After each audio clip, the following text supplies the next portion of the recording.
Hello, ladies and gentlemen. I'm Jay Works of this magnificent.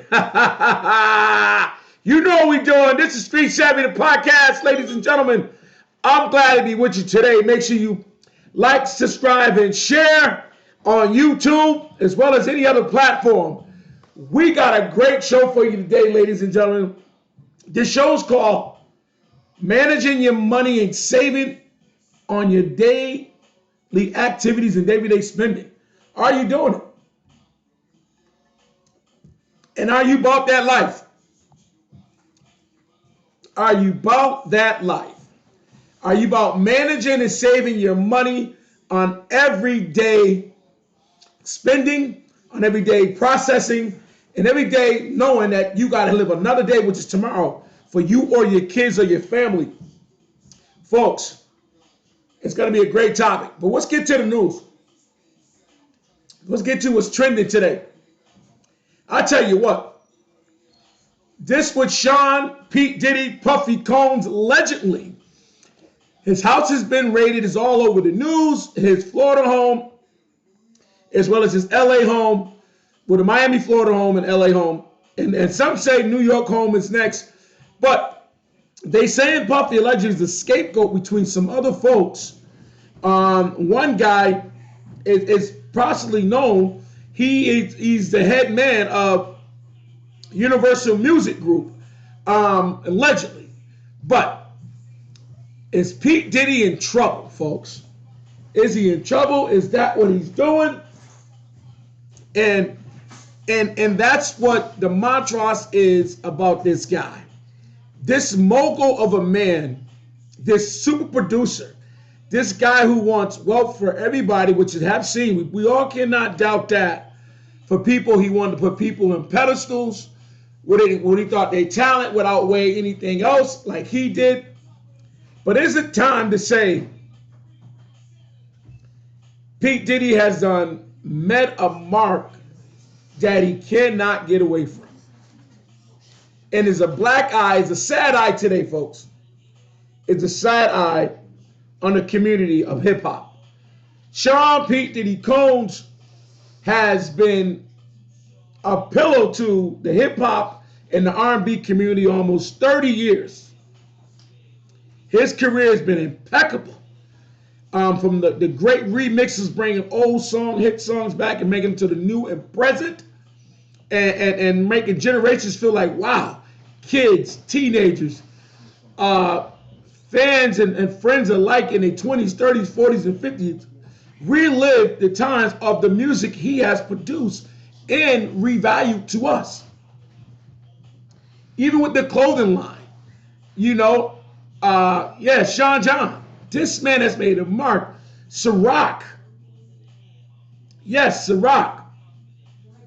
And in cable television.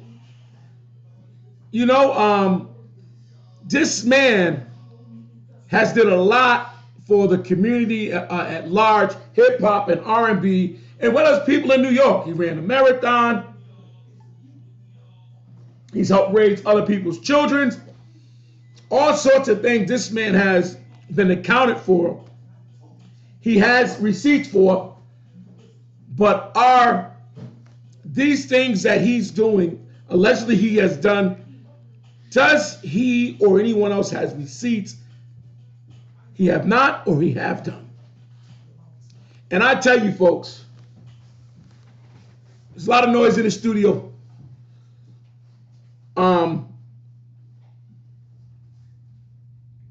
Pete Diddy right now allegedly got to be in shingles.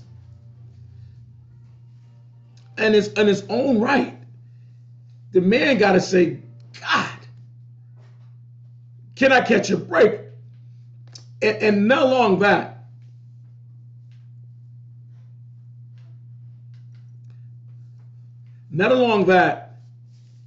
he has bad boy. Okay? Make sure we understand. He has endured so much from his peers. Curtis 50 Cent Jackson. He's been really petty and trolling one Sean Diddy Combs. He's been allegedly saying he's going to do a show surviving P. Diddy. You would think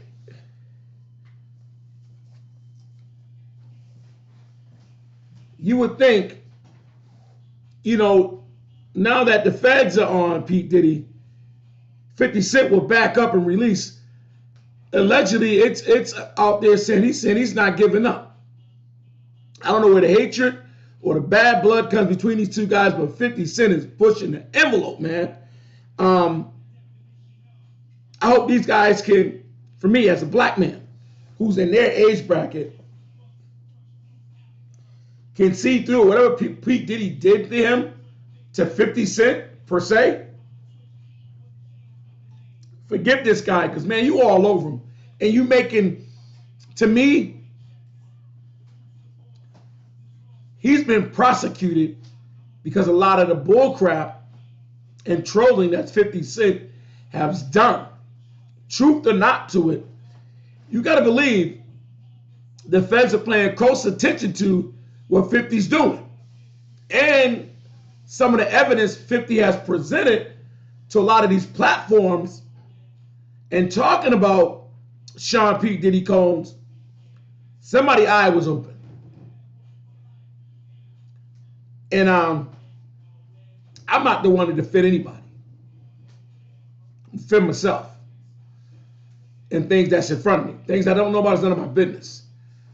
But Puffy got boy, he got something to handle here. And there's now memes out saying, take that, take that. Man, P. Diddy, it's rough for you, brother. So whatever it is, let's hope we see it out in court. And Sean Diddy Combs, keep praying, bro.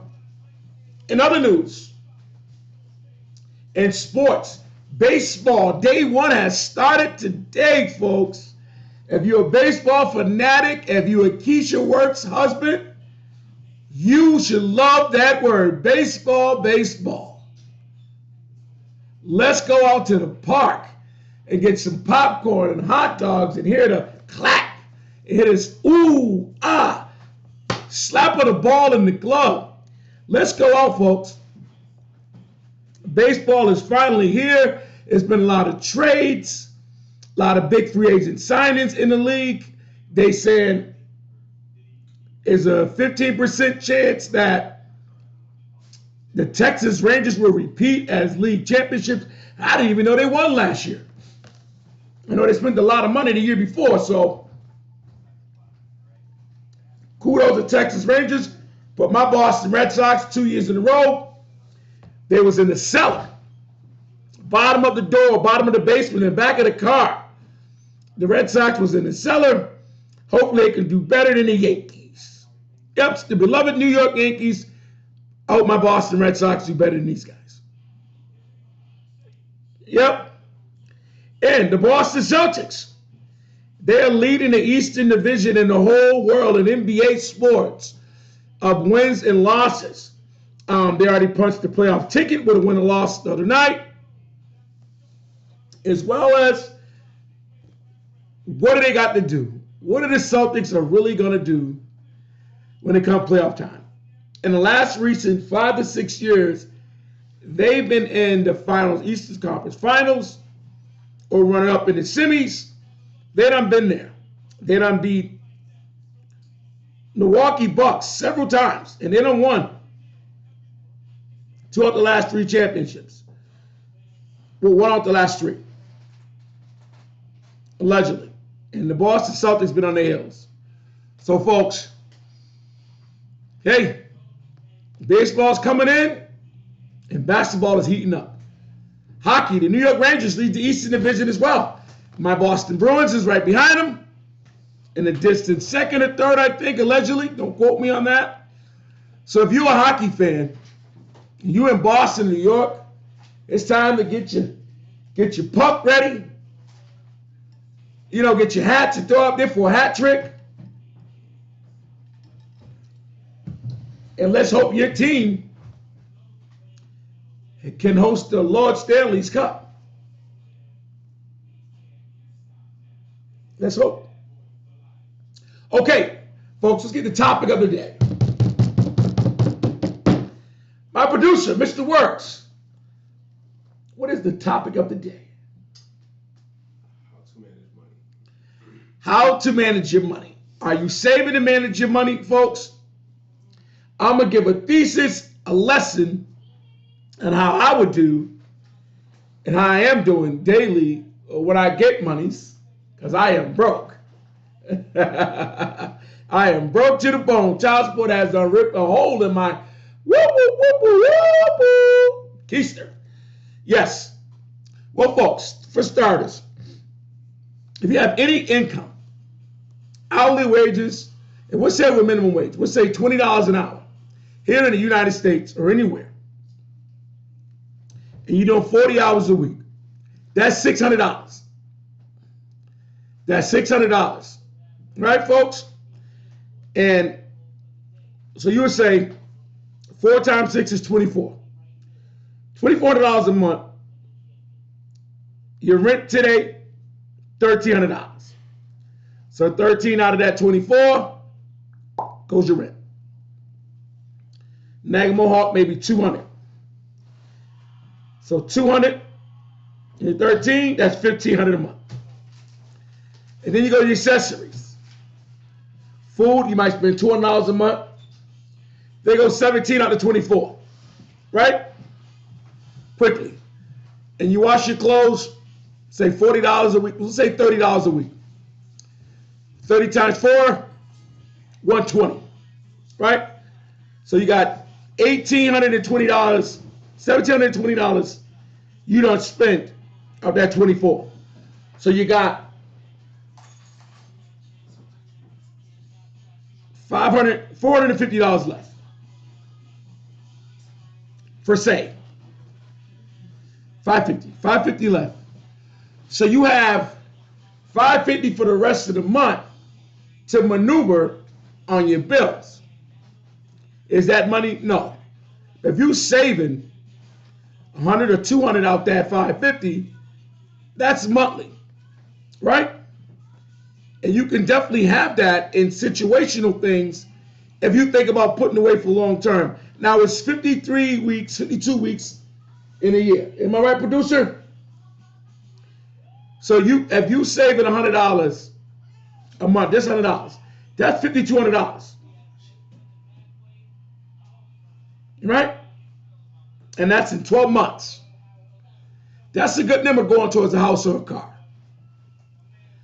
Now, if you doubling that number and you make it $25 to $30 an hour with 40 hours a week, that's almost $1,200. 12 times 4 is 48. Off 48, you're paying $1,500 in rent. You still got a good $2,600. By correlation, no, $2,800.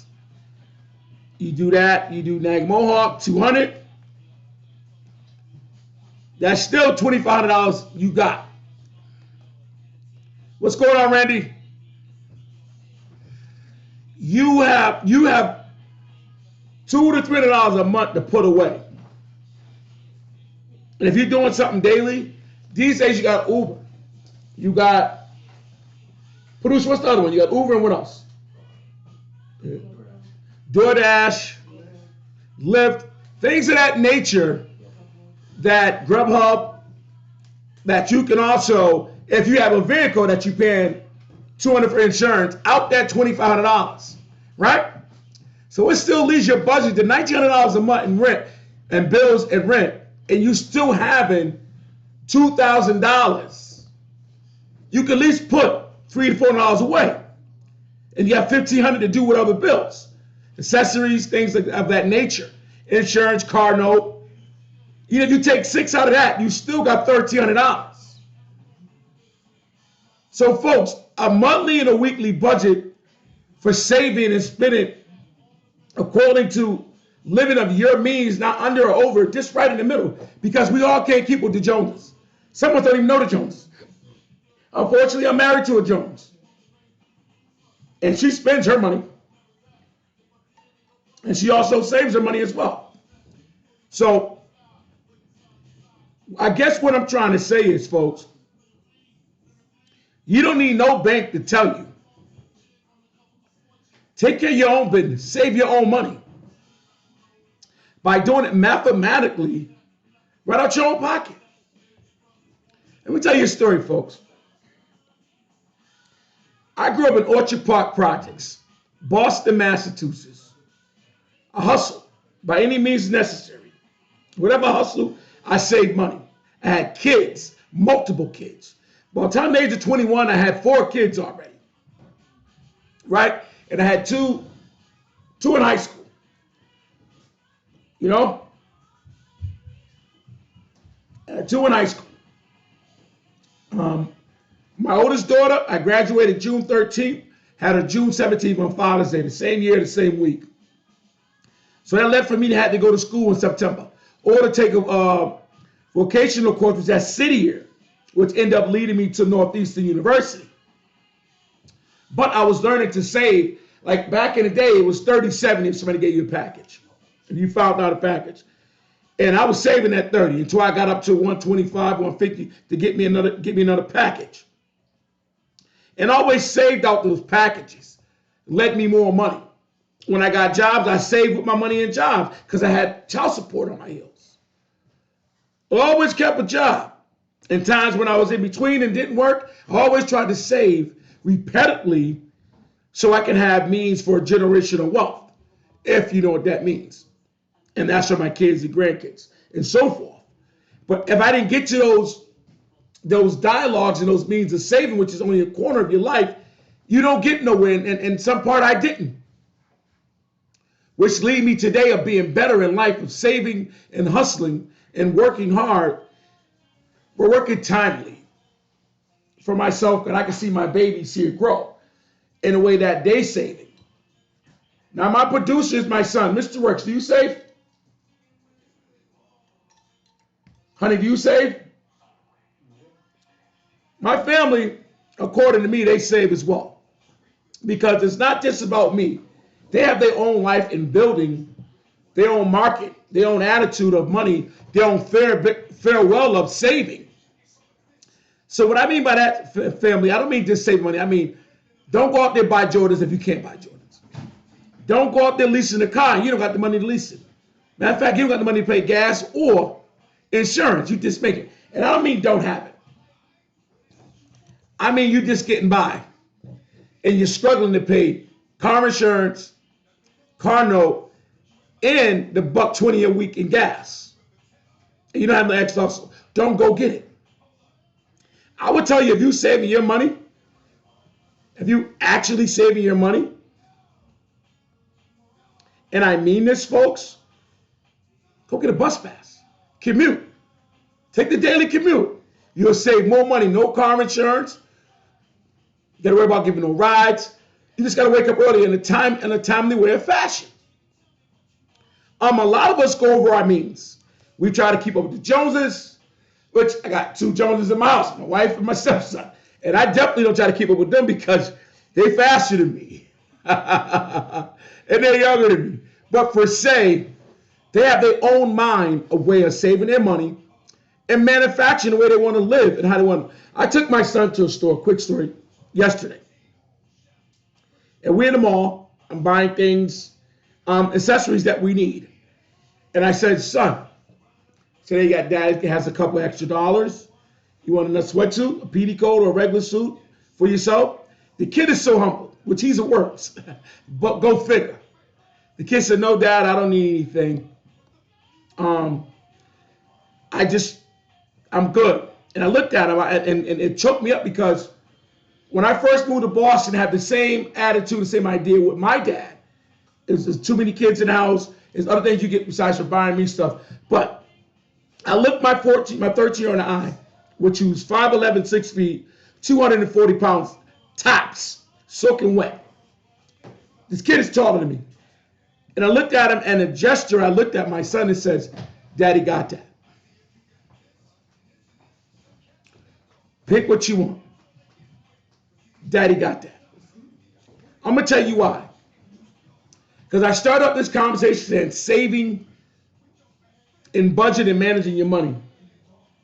When you save for yourself, you also save for your kids for a rainy day or days like that. You want to go on a date with your kids. You want to take them out. Even just replenishing of their grades and giving them a gratuity, that you understand what they're going through. Because young folks have their own situations in life. Stressful points, puberty on a day-to-day basis. You don't know what they're going through unless you talk to them. And I try to be there for my kids in every which way, because it's not just me. They do with their mom, siblings, people in the street, teachers, and so forth. So when they deal with me, I try to be superior in listening and being there for them as well, and showing them beneficial ways to benefit themselves in a maximum way. And for my son to tell me he didn't need nothing, that made me more eager to get him something. And I always taught my kids, if it's hand-me-downs, a mogul, me, whoever, giving it to them, be grateful. Because no one has to give you anything. No one owes you anything, folks. No one. And I taught them that. And my kid, he makes me always cry inside and smile on the outside because he's a humble kid. And they know me. I have guidelines when they step out that door. They're not representing just themselves, they're representing their dad.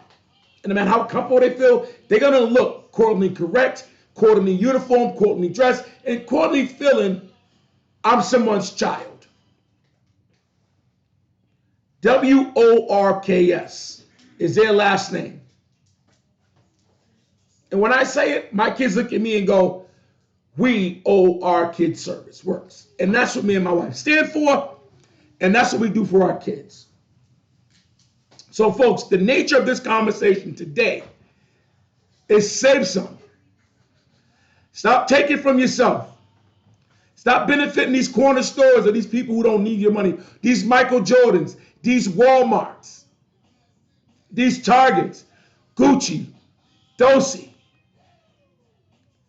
All these big companies you ain't never going to meet. Start saving your money. Start inventing you. Start making your own brand, which this is PD Code Eyewear. PD Code is a nationwide brand. PD Code Clothing Apparel, PD Code Sportswear, men's, women, and children's. Jacket, coats, hats, sweatsuits, t-shirts, dad hats, you name it. Socks, underwear, pillow brand coming soon.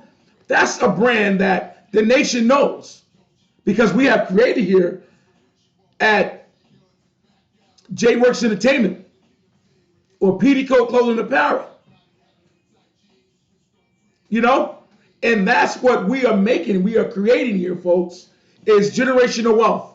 Is by saving, marketing, and managing our funds and whatever we get in what timely form and fashion. So, folks, my last word to you guys today: save, manage, respect. Give when needed, spend when needed, not spend because you got it.